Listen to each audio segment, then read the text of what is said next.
I thought to continue on the same theme as yesterday evening and Sunday in anticipation of Dussehra, Ram's victory over Ravan. So the topic headline is Our Victory versus Another's Victory. Yesterday evening we spoke about Jatayu and how he made Ram's victory his victory. In one sense, he gave up his life, so how is that victory? But he he was entitled by that sacrifice he made in service to Ram and Sita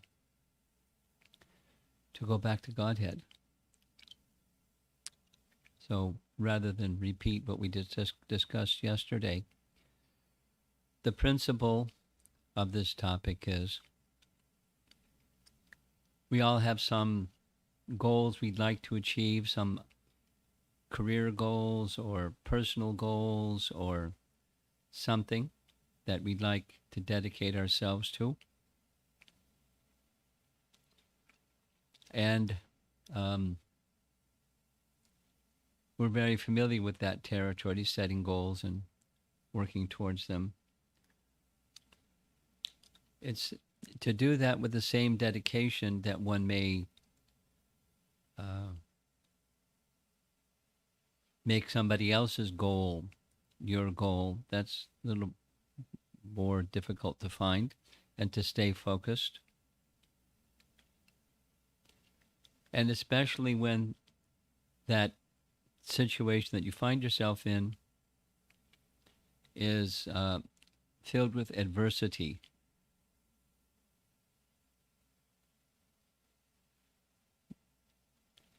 To continue making someone else's victory your victory, that's rare. It's not easy to achieve. In ISKCON, or the teachings of Lord Chaitanya, teaches us this principle, das anudas, to be the servant of the servant of the servant. And that's our dedication. Of course, the service ultimately is to the Supreme Lord, and that's our dedication. But to do so through the agency of someone else's victory, that's what our topic is for this evening. And it's leading up to the Dussehra this coming weekend. So the personality that we're going to be speaking about is Sita.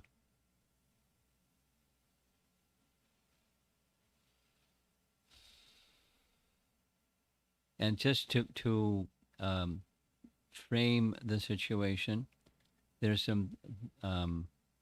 It's nice to appreciate the situation that she's in, especially interesting. Especially interesting is how the Sri Vaishnava Acharyas view the kidnapping of Sita from Ramayana. There's multiple ways that they view, but one of them is at the point in time when Sita desired the golden deer, Maricha, taking the form of the golden deer, she expressed herself in such a way that didn't sound at all like Sita, because Sita is well known for being very kind, very affectionate, very accommodating. I mean, so many nice examples of that. When Hanuman wanted to bash the Rakshasis, she appealed they should be treated kindly and forgiven. After all, they're in the service of Ravan, who's engaging them according to his liking, not necessarily their liking. In any case, she's very kind. Like Radharani is known to be very kind. Sita is very kind. But her desire for the deer, again, this is according to Sri Vaishnavacharyas, marks the beginning point in the teaching of surrender to the personality of Godhead, where for the first time in her life, she very strongly expresses a desire which is apart from the happiness of Ram. She wants the deer. She wants to enjoy the deer, and she even says, if you can't capture the deer, then you can kill the deer, and when we get back to Ayodhya, we can sit on the deer skin and together and be happy. And Lakshman advises, no. This isn't a deer. Whoever saw a deer like this is Maricha. He specifically, because Maricha had a reputation of disguising himself like deer and doing what he did here. So she just dismissed him. She just poo-pooed his sagacious advice.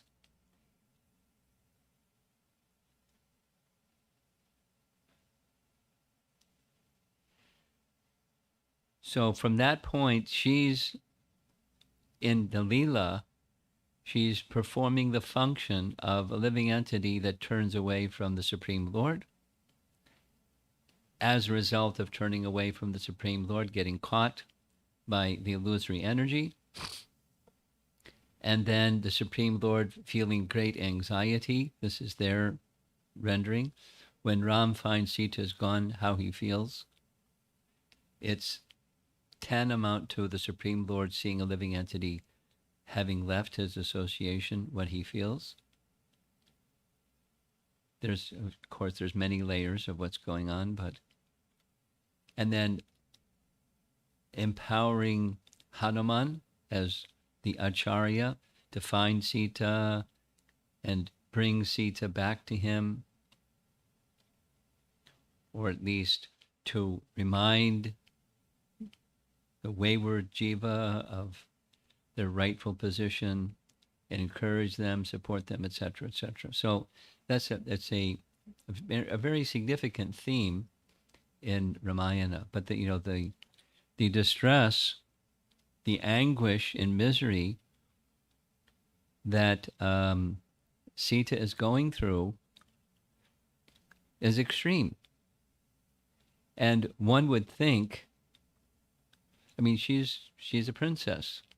She's been raised in a very safe, protective, kingly, regal way by Janaka and then in Ayodhya. So to be in the hands of Ravana, guarded by the Rakshasis, taunted and tormented and everything. We'll hear, his pronouncement, if you don't yield to me in 1 year, there's going to be very sorry consequences.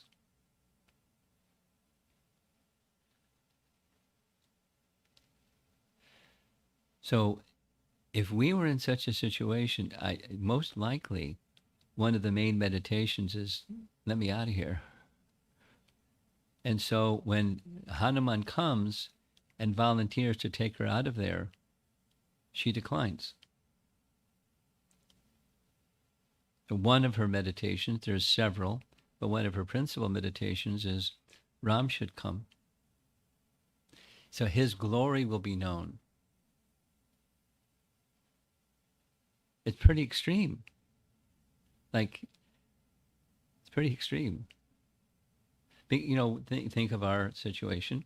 We're sometimes in difficult circumstances, and it may drag on and drag on.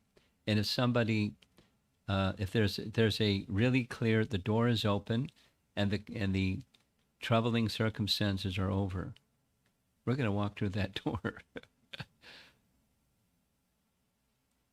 And Sita is thinking, her victory is not walking out that door. Her victory is Ram's glorification.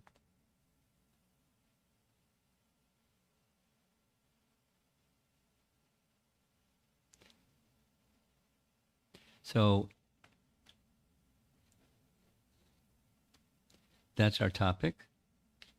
I'm going to do some reading this evening. This is not the entire Ramayana by any means on the topic, but it's sections that are really nice.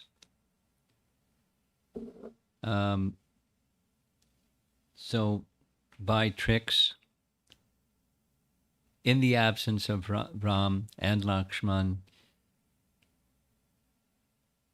Ravan has managed to kidnap Sita, take her away, take her to Lanka.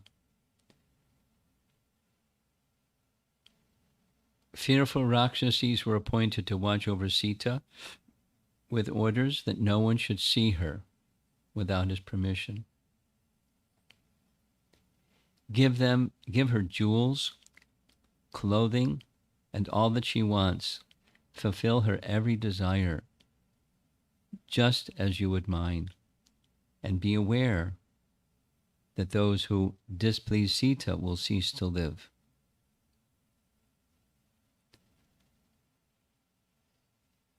She's back, she's in Lanka now. She's not yet at the Ashok garden that comes up shortly. But meanwhile, he sends people to look for Ram, to kill Ram. And because he knows by kidnapping Sita, he's created enmity with Ram. He's that much he knows. And so he wants to do away with Ram. So he's having people search for Ram to kill Ram. And meanwhile, his focus is on breaking the will of Sita.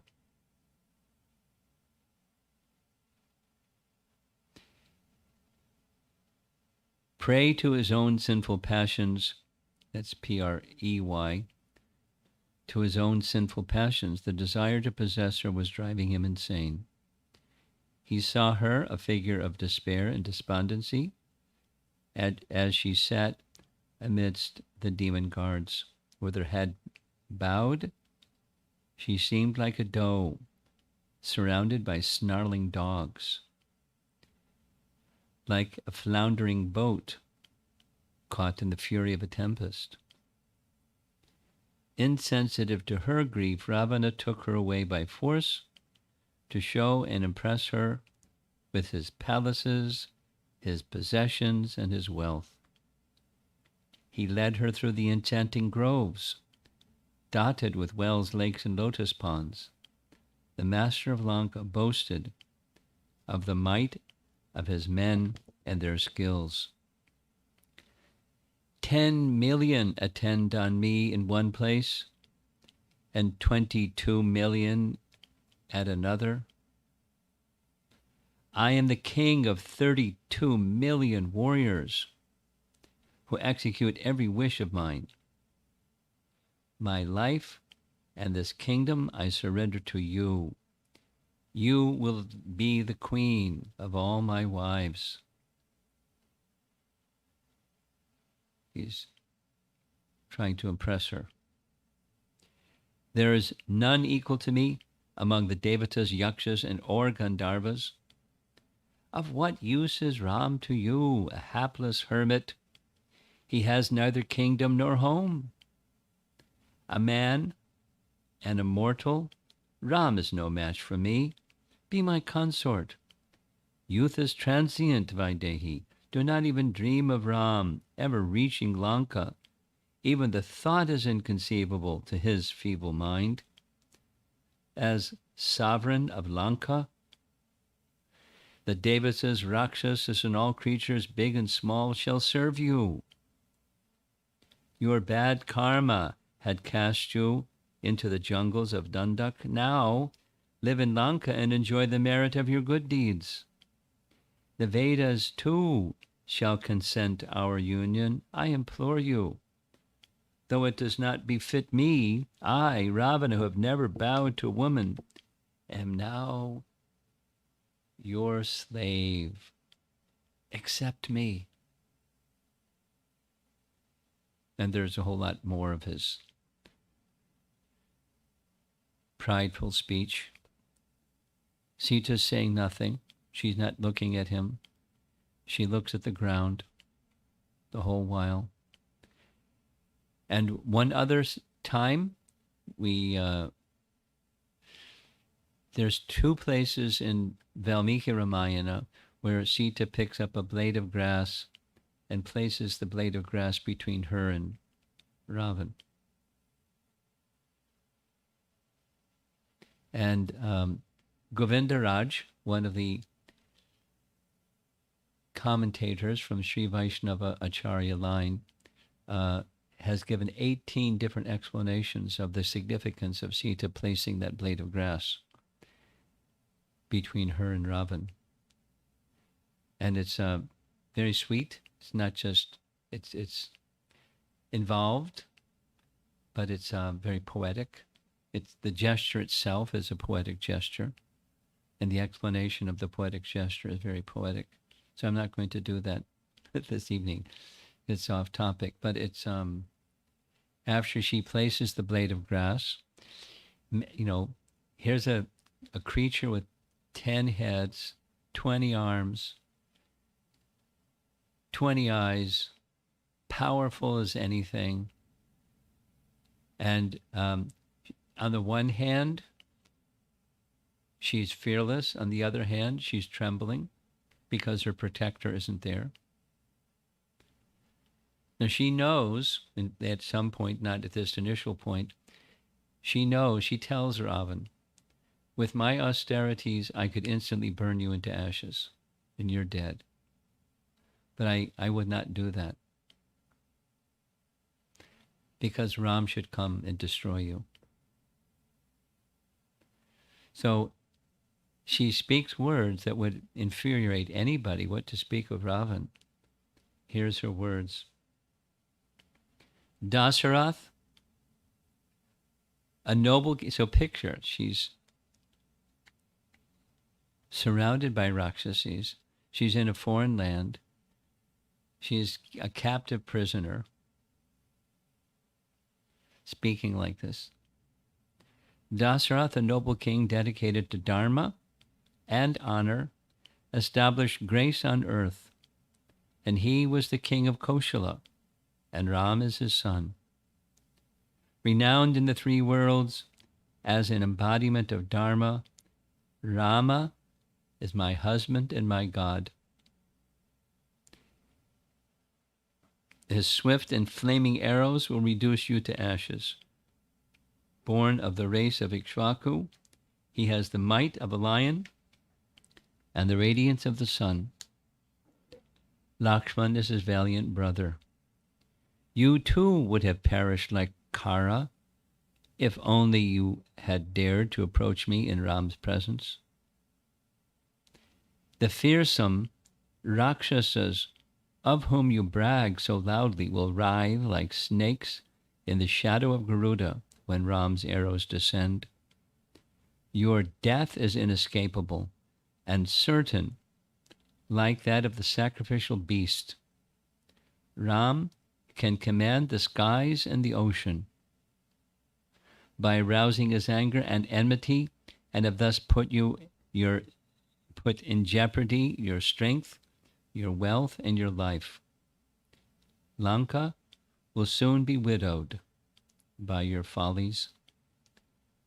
Listen, Ravana. Facing ruin, man grows reckless, falling victim to his own foolishness. Just as the sacred altar cannot be stepped upon by a Chandala, should the pure and chaste consort of Ram not be touched by a lowly Rakshasa like you? Will a royal swan that swims in the lotus-filled lakes ever look at a waterfowl that hops in wild grasses? Life has no charm for me. I have no desire either to protect my body or prolong its life. But the earth should not ever witness the blame that Sita could not protect her chastity.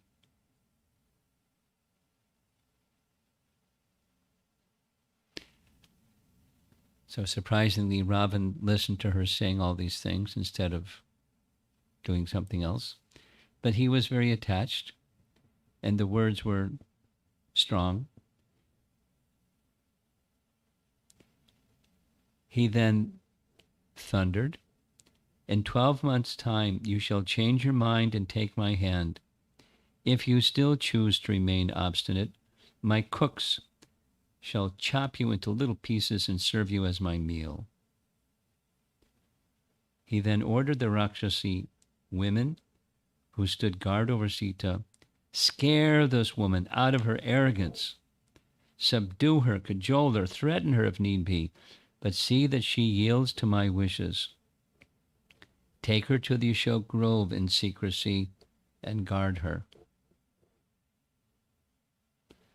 Ravana stomped out as the fury of his pounding feet threatened to shatter the earth. Sita was taken to the grove, beautiful with birds and blossoming trees, oblivious of her surroundings, crushed by fear and sorrow, she fell in a faint. Of course, this goes on a regular basis.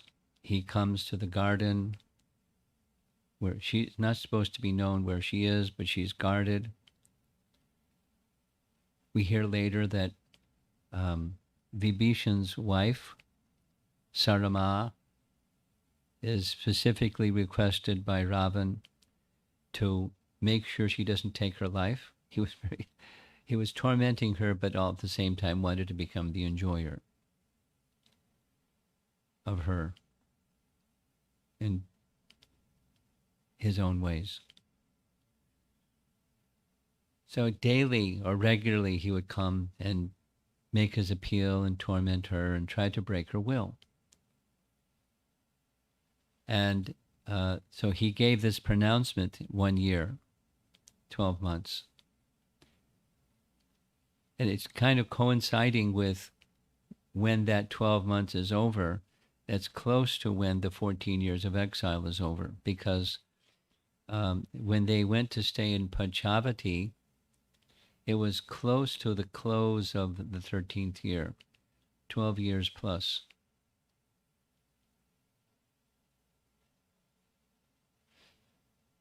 After some time, Hanuman came. Months of this torture and torment. And so fear on the one hand, fearlessness on the other hand. The main mood is the grief of absence from Ram. And who can imagine what, there are some ponderings that her mind goes through. Does he even still remember me? She goes through all kinds of, it's ecstatic emotions. It's not like self-doubt or doubt of Ram. It's just waves of ecstasy moving her emotions in this way and that way and the other way.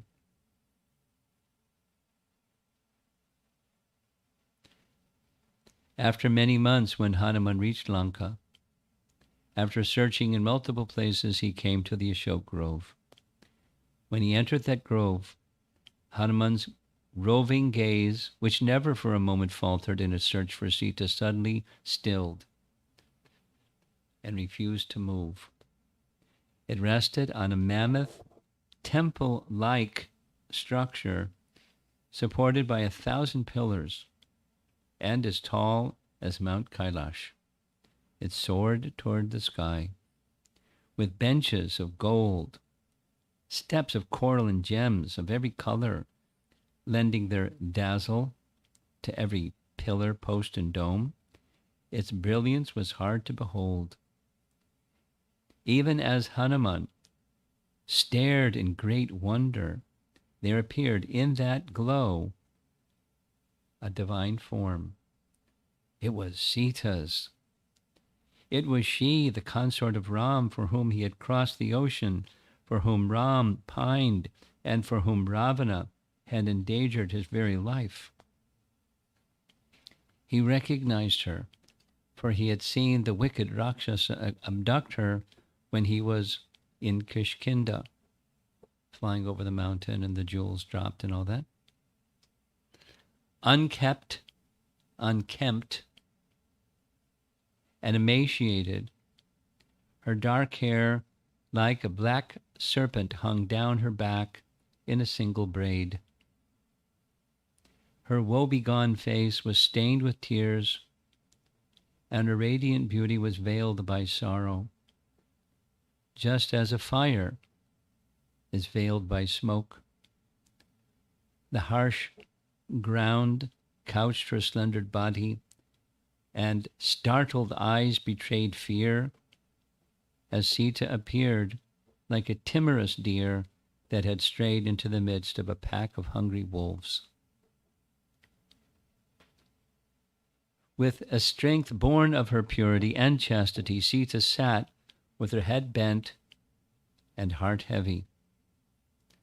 In spite of the turmoil that raged in her, the soft, ethereal glow of her beauty, buried under layers of mental and physical agony, refused to desert her.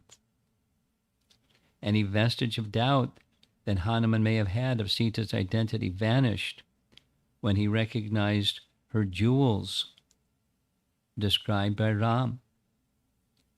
They were not on her person, but tied to the branches of a nearby tree. "This is certainly Sita," said the thrill that ran through him. Hanuman, who is completely detached from worldly attractions, after humbly paying his obeisances to Mother Sita, reflected on the sorry state of Sita.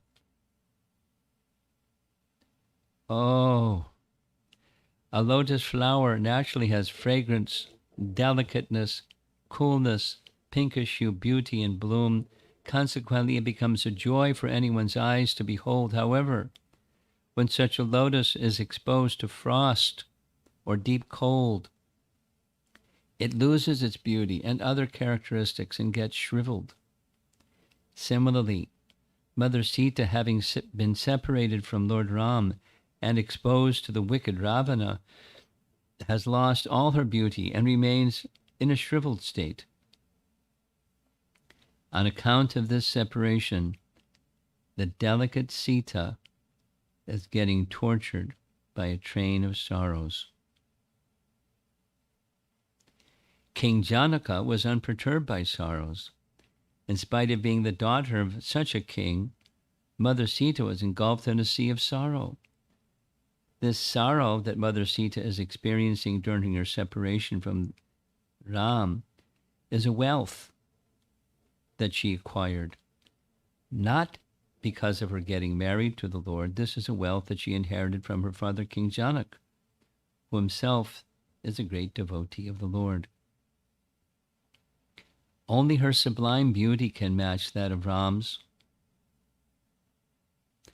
And though separated, they still survive because they live in each other's hearts. This is still Hanuman's contemplation.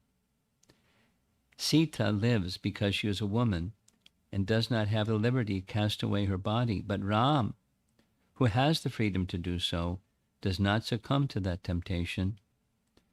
How great must be his anguish, and how intolerable the agony of having to continue living without his beloved consort. Ram, who has done many difficult things, has now achieved the impossible by surviving without Sita. There's this long explanation, Acharya's commentaries. Hanuman is marveling at how is it possible that Ram has maintained his life? How is it is it possible that the very beautiful features of Ram are unchanged? His complexion, his eyes, his features, all the beauty of Sita looks devastated. Ram looks gorgeous. How is it possible? How is it possible? They don't answer. It's a mystery. He's eager to be reunited with Sita. Then there's a further commentary. What enabled Sita to maintain her life? Because who knows? You're in that situation. He says over and over again, Ram's not going to be able to. She knows that Ram has unlimited power, but she has almost no association. Sarama is about her only association. Vaishnavi association in the midst of a terrible situation. So here's what the acharyas say. They give 4 reasons how she was able to maintain her life. She knew that Ram had a strong determination to save her, and on the strength of her confidence in Ram's determination and his power to save her, she maintained her life. Second reason, even when Lord Ram went after the golden deer on account of Mother Sita, Lakshman was very clear that the golden deer was a trick. Knowing that Lakshman had such clear thoughts and intelligence, Lakshman would join Ram and save her. And so Sita maintained her life. Since she is the beloved wife on whom Lord Ramachandra is totally absorbed, she didn't become dejected knowing the love that Ram has for her despite her circumstances. This gives us a clue of how we can continue through difficulties. It's not Sita and Ram, but it's us and whatever is that spiritual shelter for us can carry you through difficulties. Even when there is continuous downpour of rain, River Ganges does not turn brown. It remains clear. Similarly, even when Sita was subject to a continuous downpour of sorrow, she remained unperturbed. No, she was filled with sorrow. So if you're filled with sorrow, how can you be unperturbed or not dejected? The sorrow is the feeling of separation, but the strength comes from there is a connection. It's one of those spiritual mysteries. It goes back to the living entity that's separated from the Supreme Lord. Now, she's not a living entity. She's the internal potency of Lord Ramachandra eternally. But in this position of a living entity, like a living entity that has departed from their relationship with Krishna and now in a distressed situation, the situation is distressful. The separation from that connection is sorrowful. But there's something that can sustain us in that circumstance. The desire of the personality of Godhead to connect us, and the Lakshmana personality or persona, again, it's the Guru who is helping to connect us, to remind us and give us encouragement and strength and direction and so forth and so on, to restore that connection. That's where we can derive strength or hang our hopes, or ashabandha in the language of Bhakti Rasamrita Sindhu, or hope against hope.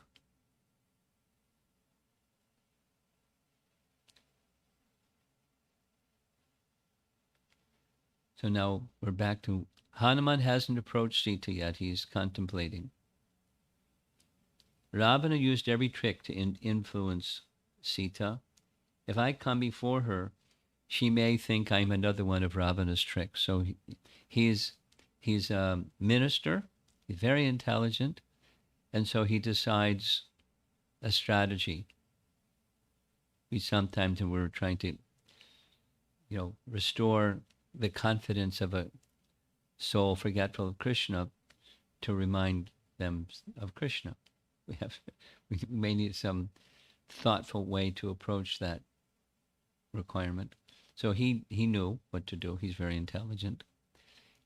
Keeping his body very small so he wouldn't even be detected by the Rakshasas, what to speak of Sita, he began to sing.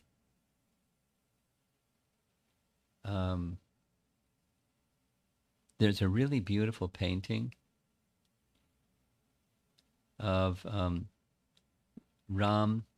Hanuman in Kim Purusha Varsha. After Ram returned, after ruling for 11,000 years, he returned back to the spiritual realm with his associates. We visited the place where that departure occurred. Very nice place. Hanuman remained behind, and he gave an instruction to Hanuman to sing his glories for the duration of the universe. Same as what was told to Valmiki by Brahma.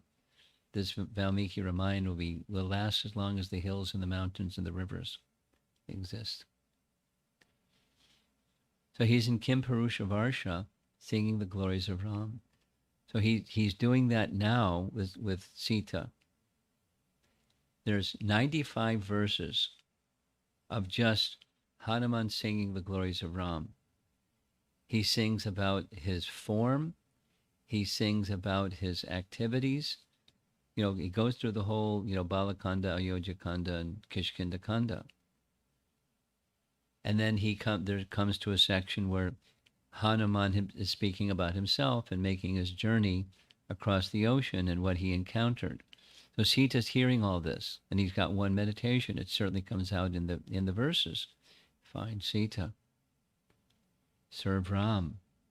Bring Ram and Sita together. He describes to Sita the emotions that Ram is feeling. His words, his expressions, his face, his tears. And then he concludes, I am the messenger of Ram. I have come here and Sita, where are you? Where are you? Sita's hearing the whole thing and she's mistrustful because of her circumstance. And she hasn't heard any words of appreciation of Ram, but to speak of singing the glories of Ram. 95 verses, it went on for some time. She looks and she sees Hanuman, and he continues speaking. He doesn't just jump out of the tree. He continues. And as she hears, he gets a sense from her body language and her demeanor that she is now confident that Hanuman is representing Ram. At that point, he jumps from the tree, comes before her and presents the ring. This celebrated image, many paintings of Hanuman holding out the ring and Sita seeing the ring. And she cries because she recognizes the ring. The ring is like seeing Ram. She cried aloud, you are the messenger of Ram, Hanuman. Of all the devotees, you are the greatest devotee. All that you have done, all that you have gone through, all the sacrifice you have made, jumping across the whole ocean, risking your life here in Lanka all alone. There is no other devotee equal to you. Hanuman. No, how does Hanuman feel? Is successful. There was many finding her, and then the Rakshasas and Ravana and this and that, and winning her confidence, and she's now accepted. This was the mission. Find Sita, reassure Sita, Ram will come soon, he'll redeem you. Then he volunteers. I will take you to Ram myself. Just get on my back. but he forgot he was still a little small monkey size. So she says, how am I going to get on your back? So his body grew and grew and grew and grew. It's beautiful paintings.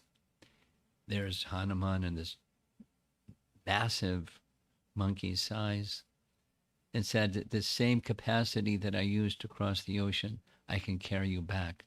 I can take you right to where Ram is. I know exactly where he is, and I can take you right there, right now.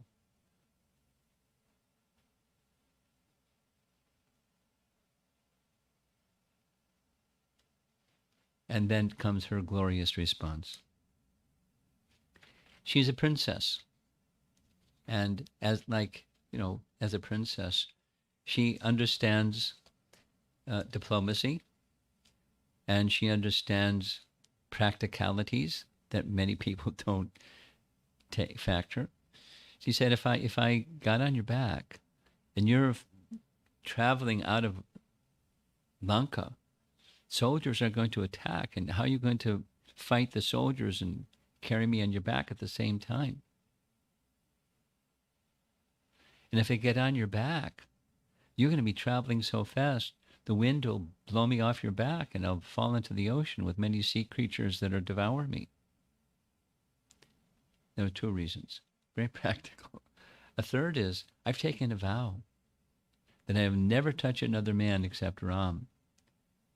Ravan forcibly touched me, but I will never touch another man. And that is my chastity.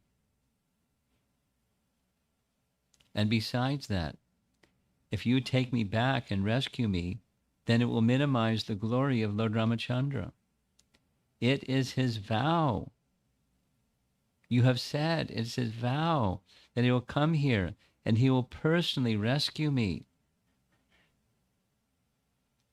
Then his name will be glorified forever. Now she's got a passage out of hell. Terrible, terrible, terrible. But on practical terms and on the victory of Ram terms, I mean, he's given his word, and it would violate his word. But more, his glory won't be known.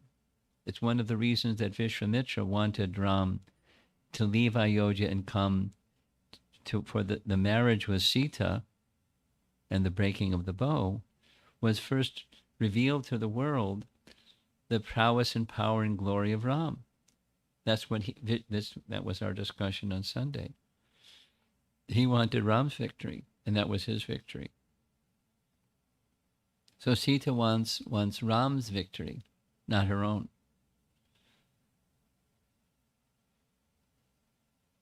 I mean, common sense. You're in a horrific, tortured situation, and somebody shows you the escape door.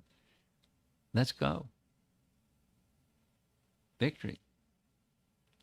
But Sita holds something even above that.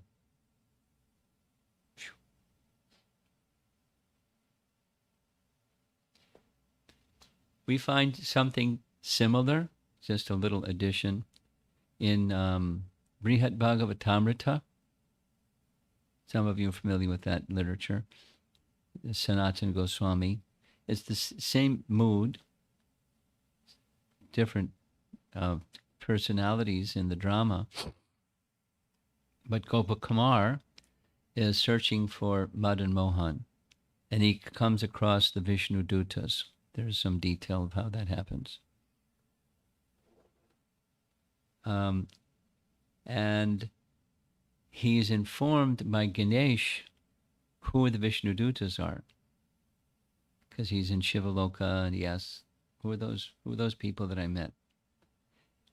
These persons cherish only devotional service to the Lord. They travel as they please, spreading pure devotion everywhere.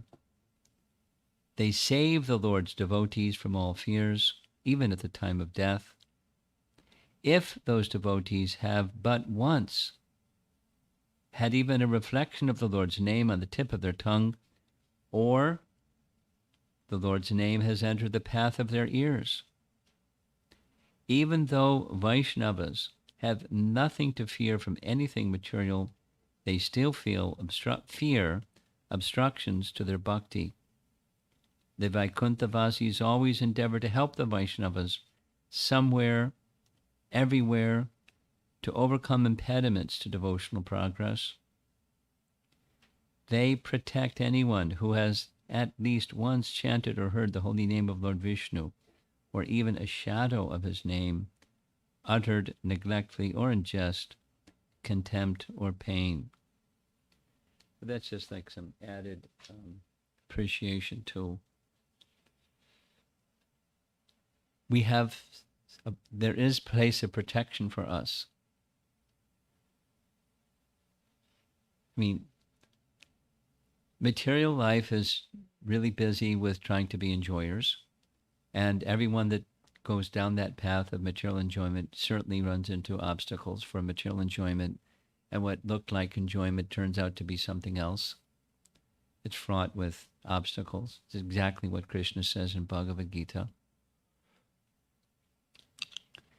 And then, you know, we're engaged in devotional life, and we're trying to become free from that paradigm, that material life paradigm. And there's this transition. The word that I've been using a lot is liminal space. We're in between where we were and where we want to be. And where's our shelter? And it's not just we're not liberationists or salvationists or just getting out of the difficult situations or let me out of here, these people are crazy, because they're crazy. But it's not. That's not the mood of a Vaishnava. The mood of a Vaishnava is fulfill our purpose as best we can, and to achieve the ultimate mission. That's the victory for the person. So this question was asked the other day. But in our lives, what's the victory to the personality of Godhead? Or within our families, what's our victory for the personality of Godhead? It's here's spirit souls encaged in gross and subtle bodies, just like me, and we have some service together, and that's together working our way towards the goal of reconnecting with Krishna. That's what we can do, and so as much as we can fulfill that mission, the Lord's victory, that's our victory. And there's tribulation along the way in so many interesting, convoluted ways.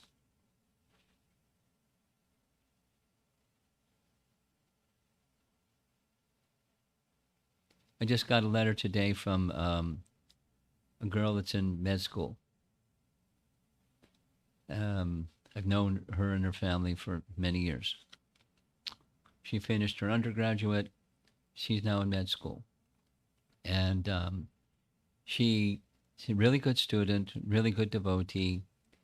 And med school was a new challenge. And so she wrote just today, I kind of lost track of my core spiritual practices, and I'm finding lots of anxiety and distress everywhere. Sound familiar? So how do I get back? How do I get back that core? That's a real life situation today, and it's not too dissimilar from maybe some other people that we have relationships with or friendships with or family members or whatever. And the picture is going to be a little different for each of us, but the principle for this evening's discussion is what's the Lord's victory? And if we stay focused on that and the place of shelter that gives us the strength to achieve that, that's our victory. And it moves away from the paradigm of enjoying the senses or what's pleasing to me. It moves away from the paradigm of I'm going to do it, the false ego paradigm, or other models of selfishness. I'm at the center. picture of things. The spiritual paradigm is quite different. On Tuesday evening, I think it was Tuesday evening, there was the University of Maryland and the George Mason student program. There was a new person, really the first time person attending that Zoom class. What's your advice for me? How should I begin? So this is yet another stage, but the same principle. There's all kinds of, for someone that's in a grad student in college, and then just starting up Krishna Bhakti, there's all kinds of, besides language and terminology, there are just fundamental paradigms that are different. And the different paradigm doesn't mean that's wrong and this is right. Like just trash everything that you knew and throw it in the garbage can and replace it with something else. That's not the requirement.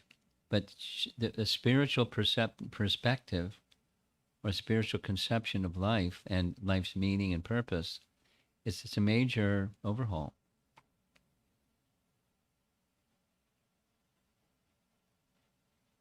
Most people, surveys show, most people believe in the soul. Large, 80-something percent. How many people live their life that way? So it's our how we live our life and what our ideals and values are don't match. There isn't alignment. So how are we going to get from where we are to where we want to go? And how do we best define where we want to go? Like, what's victory look like?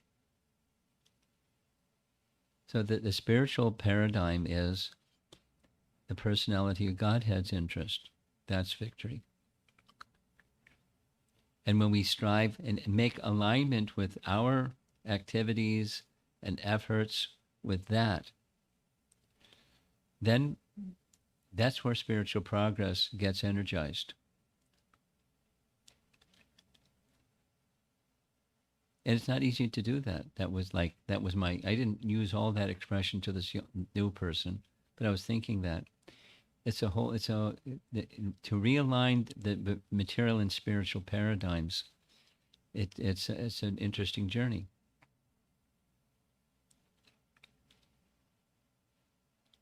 So it's circling back to the theme, seeing another's victory as our victory. It's like the phrase selfless service, but ultimately that this is the Supreme Self that is to be pleased. And it doesn't mean that we take our interest and just trash them or tuck them under the rug or pretend they don't exist, but align them with that one purpose. And we're protected, we're safe, victory is certain.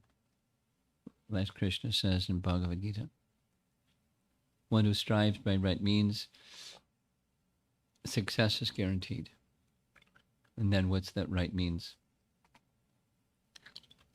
So we have our resources that we can access to strive by right means. So Ramayana is one of those resources. Scripture is one of those primary resources. How to apply it to ourselves, take inspiration. When you're in the process of decision making and you got your internal compass out and you want to make sure you're headed in the right direction, meditate on the lessons and messages of Scripture and see if you're aligned with those outstanding personalities that can guide your life. There's light and there's strength.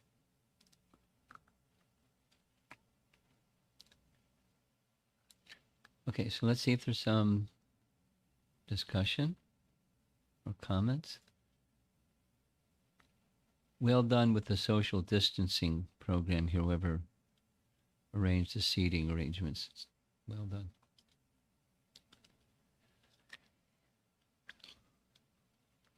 We have a portable microphone if you want to speak something, question something, comment something. Just raise your hand to over your other shoulder. Hare Krishna Maharaj, thank you so much for the lecture. So when you were talking about like looking at other people's victories, I mean, first of all, like the main priority is, of course, seeing the trying to embody, I guess, the Lord's victory as like our victory, I guess, or trying to push the Lord's victory. But I think like one thing that comes up is like whenever we look at other people's victories or we analyze other people's victories, there's a lot of envy that comes with it.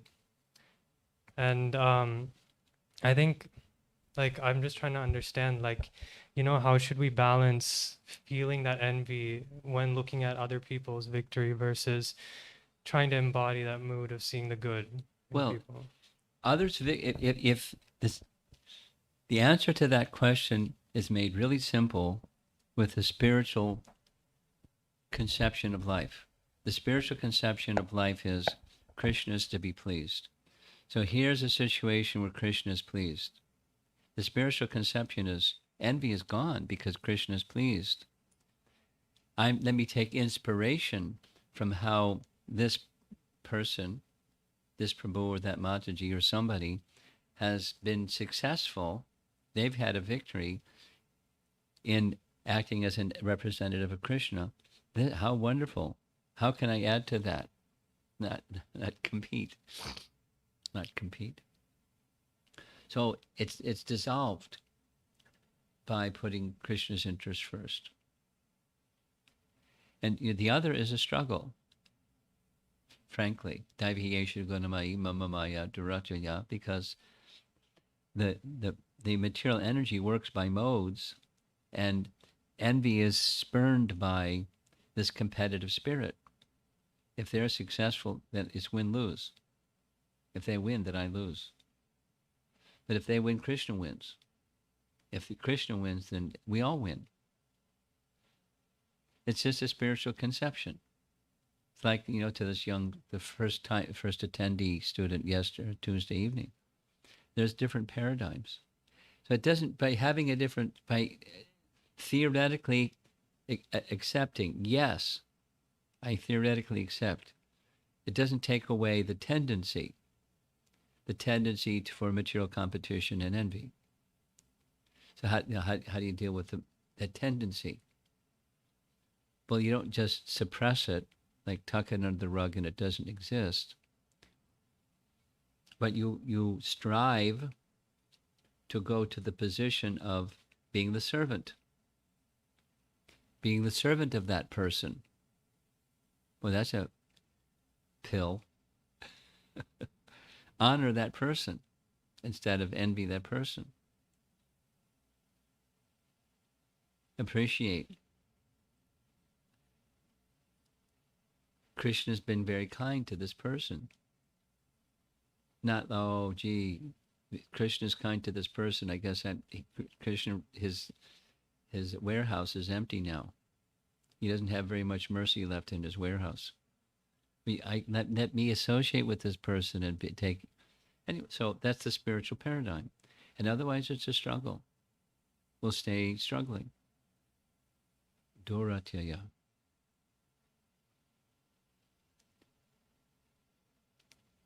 Without, say, same thing, just different language. Without taking the spiritual position, we'll continue to struggle.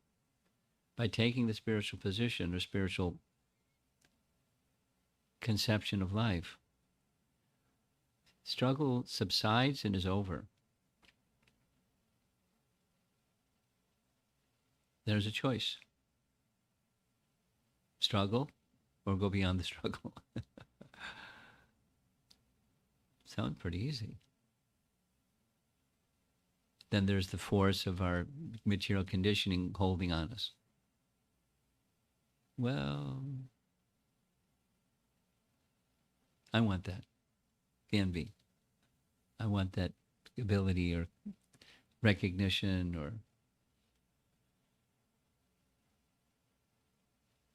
and that obscures Krishna's the object to be pleased.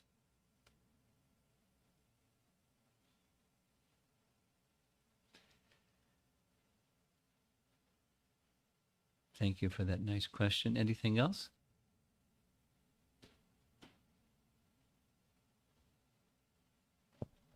Hare Krishna Guru Maharaj.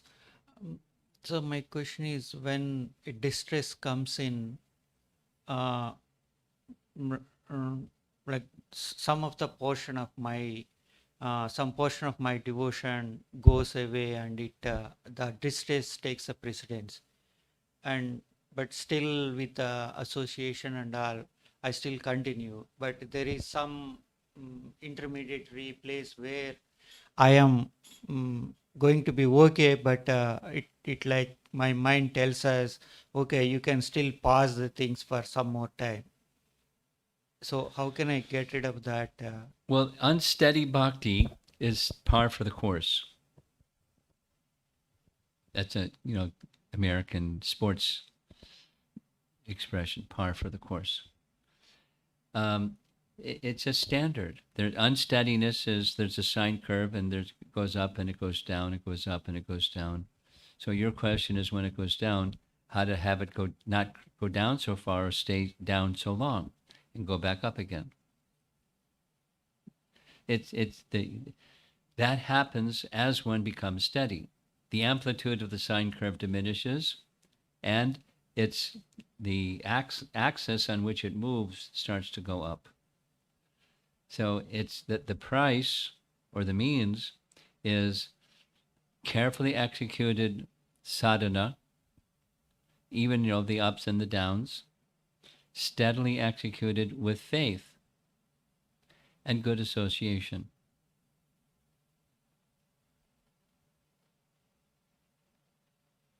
You follow the anartha vritti process, which is driven by the bhajana kriya process nicely, and you'll come to the stage of nishtha.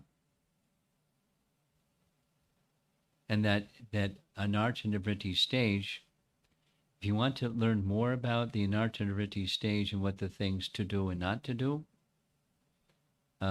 there's something like a 5-part seminar I gave on that topic directly from Jiva Goswami's Bhakti Sandarbha, what the anatomy of anarthas and how to overcome them. So you can listen to that and get some of the details. But in short language, carefully perform sadhana bhakti with faith in good association.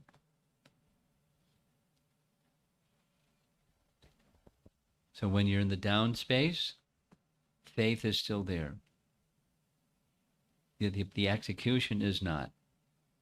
The connection signal is not so strong. But faith is still there. And there's the more sincere and earnest calling from the heart, rather than just doing and becoming complacent. Okay. Way in the back. Oh, right behind you. Right behind you.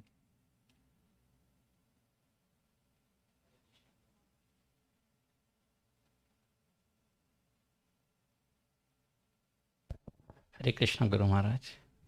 So this is, I think, victory of the Lord is the final goal which we aim for. But for the short-term goals, like if daily services on it, and if I get an association with the pure devotees, or association with implementing good principles on it, can that be considered as like victory for the Lord? Yes. As I was hearing your question, I was thinking, it's the little situations that help you build the sense of connection with the Lord's victory. Little. And you get, within doable, chewable, digestible pieces, you can move in that direction of the Lord is to be pleased. So it's not instead of, it's, including, or little victories make up big victories. I think that helps the motivating us. Like, I think if we have a bigger goal on it, reaching that bigger goal may take a bigger time on it, but smaller goals will motivate to reach on it. I'm not sure if you're saying any. Are you saying anything different than what I just said? No, that Okay. just Okay. Whether it's small, medium, or big, align those small, medium, or big with the same objective.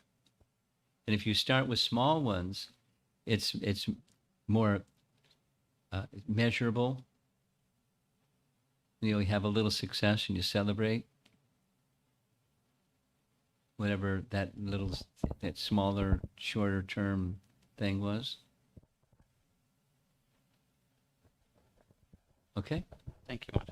But like I was mentioning to you, I think it was your wife yesterday, about cooking for Krishna.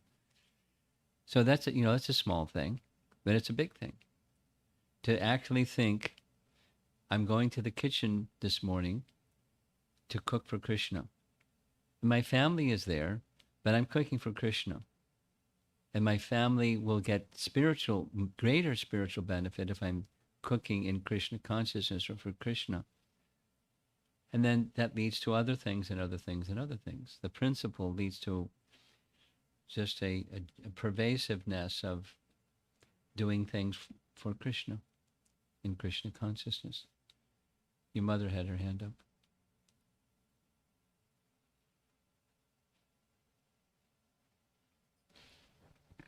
Guru Maharaj, I was thinking, as you're saying, Sita, when she was talking to Ravana, she was very strong and very bold. Yeah. And at the same time, you're saying that she is trembling, another hand, but she is in totally different platform. Yeah. For myself, when things happen in the life which leave me with fear, so one hand I'm taking deep shelter of Krishna, and have faith in that, in Lord's protection. But at the same time, because that fear has not gone fully from me, so it just comes out on the surface once in a while, and leaves me with that fear.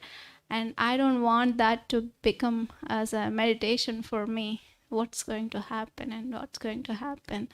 So I don't know how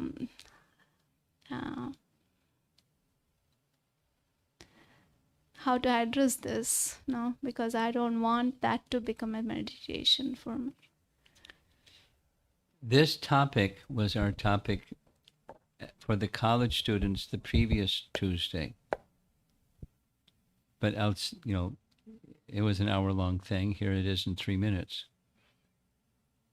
Mode of goodness is symptomized. Mode of passion is worrying about the future, what might happen. And the mode of ignorance is lamenting over the past. And the mode of goodness is being present in the moment.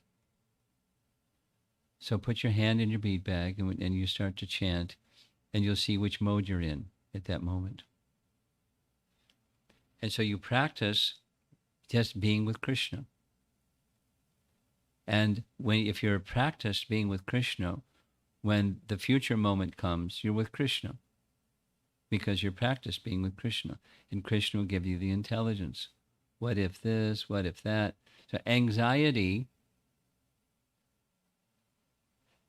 is a big thing presently. Anxiety disorders, without going into the statistics and stuff. It's big. Big. And the uncertainty, not just COVID uncertainty, but so many uncertainties. It's big. It's not just you, it's all around us. So what's the remedy? That's the question. The uncertainty, anxiety disorders. Being with Krishna. And it's, similar to the first question, the response to the first question, you can not do that, and then what are you left with? You're struggling. And sometimes. Sometimes you're doing better, sometimes it gets worse. And sometimes, and you're being like a little piece of wood tossed around by waves in the ocean. And it's sometimes and sometimes. So there is there is an alternative. You have the alternative. So then it's cultivating that alternative. The bhakti principle is you take shelter of that which is beyond that turmoil, and come what may, you're okay. Because you're with Krishna. And Krishna will give you the intelligence how to best address yourself to that come what may, whatever it is. You're not just like trying to overcome what you described. Yeah, I don't want to stay in that space. It's a fear. This is another way of saying the same thing. Bhayam dutiyam avinibe shataksyat. You've heard me refer to that verse. 11:2:37. Write it down. Look it up. Fear arises from absorption, abhinivesh, in duality. Bodily conception, duality. And we forget who we are, forget Krishna. We're just absorbed. So what's the antidote to the bodily conception and an absorption in duality? It's the spiritual alternative. It's another, besides managing the emotion, stress management. Manage the emotion. Manage the negative emotion. And there are things to do to manage that negative emotion. And it's endless. There's no, the waves may subside somewhat, but then the waves become bigger again because it's how waves move, sometimes and sometimes. That's the world of duality. So take the spiritual alternative. You know what it is, and you cultivate it. You raise your arms in the air and call to Krishna for help. Not just when, you're feeling fear. Certainly when you're feeling fear, but not just because in all circumstances we're dependent. That's reality.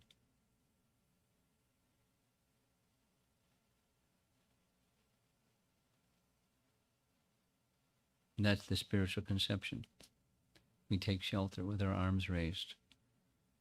We say Haribol, but we're asking Krishna to pick us up from the ocean of material existence and bring us to him. Somebody else? Oh, yeah.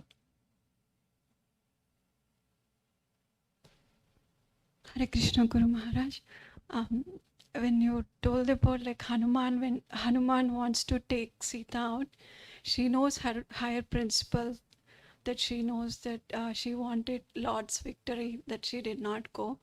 When we want to look at my situation, sometimes when we are in some situation that so many people are there to help and they give the good advices, so we think that okay, that might be connecting to Lord and I can use their help and to get out.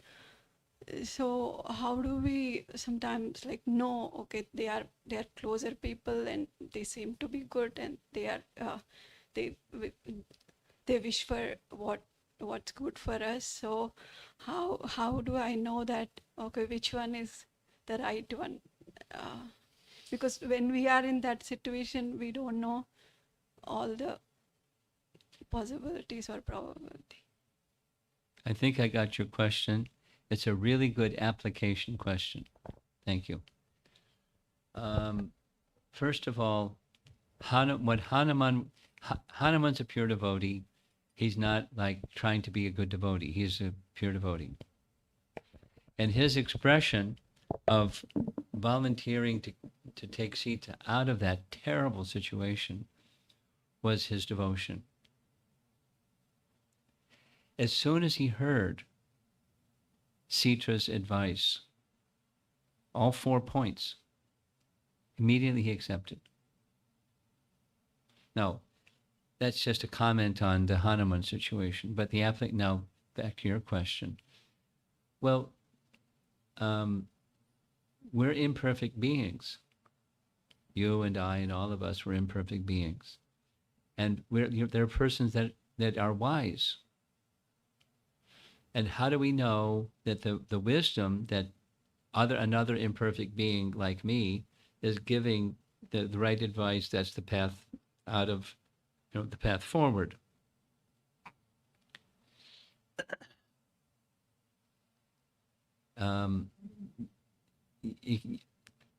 Unless and until that position comes when you're Uttama Adhikari Vaishnav, you won't know for sure. So that's just like an acceptance point. You won't know for sure. But while from that position, Guru Sadhu Shastra. So there are things that you can do today to help strengthen your connection with Guru Sadhu Shastra today. And that will give you more faculties, discerning capacity, like Sita had. As elevated as Hanuman was, he was just enthusiastic. Let me get you out of here. And she was more discerning. There's going to be some problems if you try to get me out of here. So, and he accepted. So,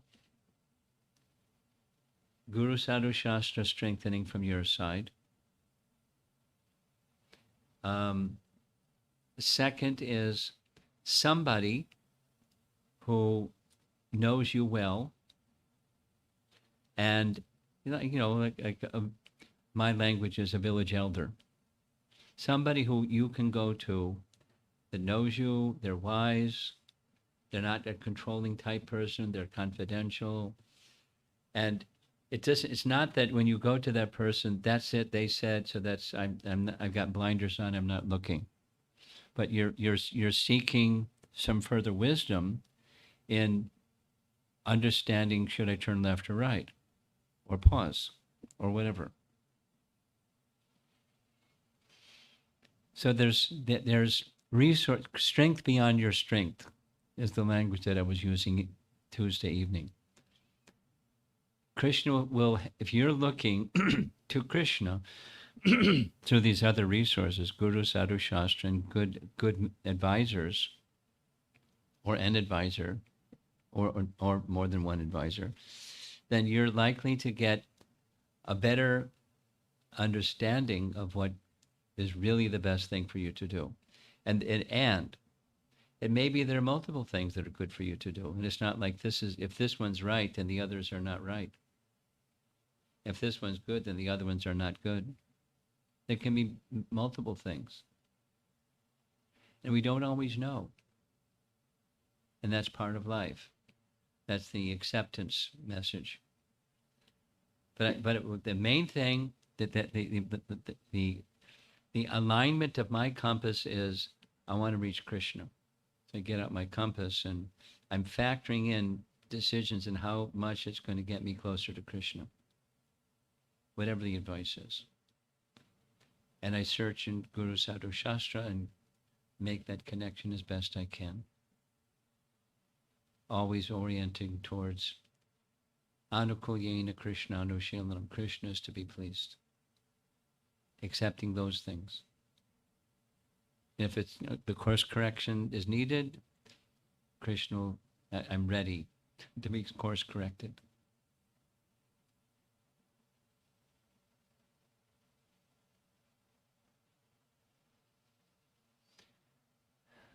We have some online?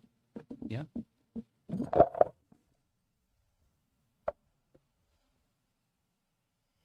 This one is by Amara Mataji. It's a 3-part question. She says, our victory lies in the Lord's victory. The Lord's mission is to bring the conditioned souls back to Him. So if we can help in this mission by giving Krishna's messages to conditioned souls, then that is our victory. Is this the right understanding? Yeah. Living by Krishna's message is another victory.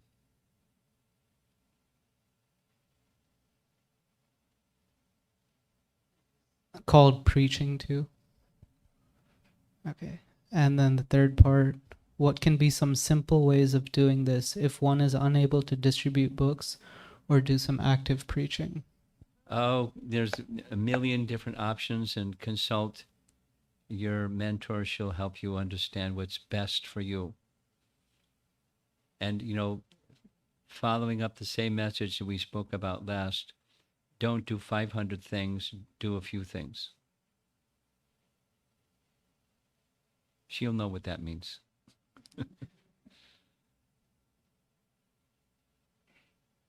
By Sanchari, sometimes it's easy to fall into the give to get mentality where interactions with Krishna seem almost transactional. Is Krishna's love proportionate to our love towards Him? And can love of God or love for God be measurable?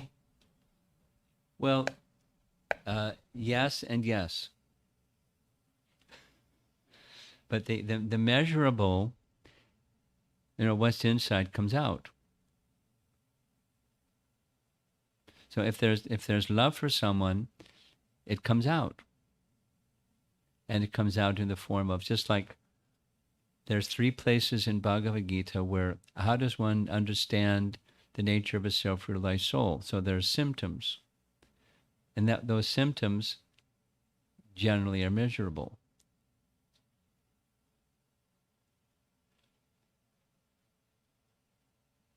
Anything else? In the room, anything else? Right behind you?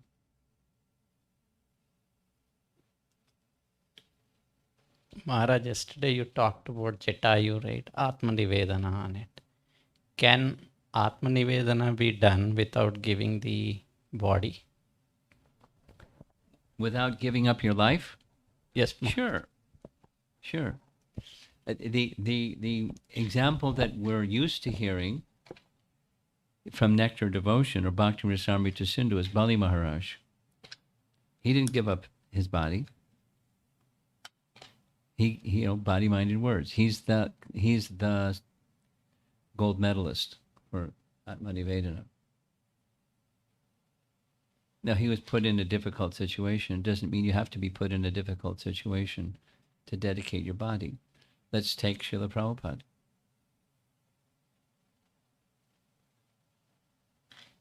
He got an instruction, and he made that instruction his life and soul. The body was given to that instruction.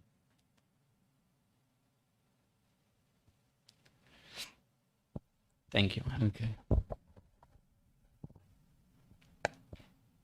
Looks like we're done. Thank you very much. Srila Prabhupada ki jai.